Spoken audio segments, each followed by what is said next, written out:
Yeah, I love to do manual sidechaining. So I love to just kind of draw the volume because I feel like it's more accurate, it's more precise. Yeah. So I'll just draw like a really, really tiny volume dip whenever the kick hits.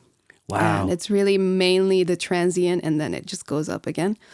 So it's really short and really, really like subtle. So you can't hear that there's actual sidechaining happening because what's happening dope.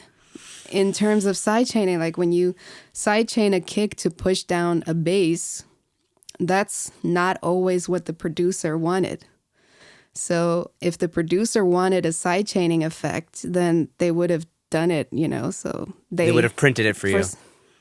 Yeah, I mean, for some reason, they really love how the kick and the bass are working together. So who am I to say, like, I should only hear the kick and not the bass in this moment, So for me, it's really just a way of, like, getting them out of each other's way. And so it's either manual volume automation, or Track Spacer by Waves Factory. And Track Spacer is a sidechaining tool. I call it the cheat code because it's a sidechaining tool where it takes the external signal, it reads the EQ, the frequency response, and it actually mirrors it and just cuts it exactly where it's hitting. So wherever the kick is hitting, that's what it's going to cut out of the bass. And so it's not like a really volume. Cool.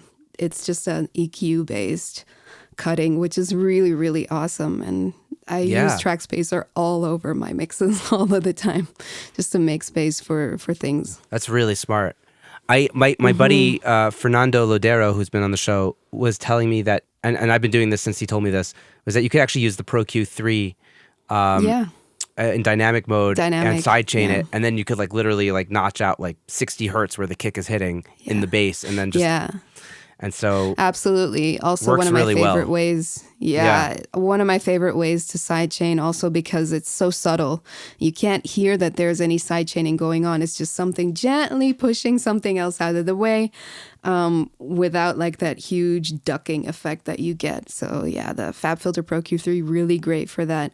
I also like to use that for the snare and the hi-hat, where I will take like a really harsh frequency in the hi-hat, like maybe, let's say 6 or 7K, around that area, and I will sidechain it so that the snare ducks that frequency down whenever they play together, so there's no stacking of like that harshness, Yeah. Because you'll still hear that there's a hi-hat playing, it's just not the harsh frequencies really stacking up, so also one of my favorite ways. It's neat. For drums, yeah. It's really like puzzle pieces, like, especially when you're like, I guess, trying to get like really loud and modern sounds, like, just getting this out of the way, in the way. It's like, just get things out of each other's way without really just like sacrificing the integrity of the sound, because if you EQ something, you just filter something out, then it's just gone forever, Right. So why not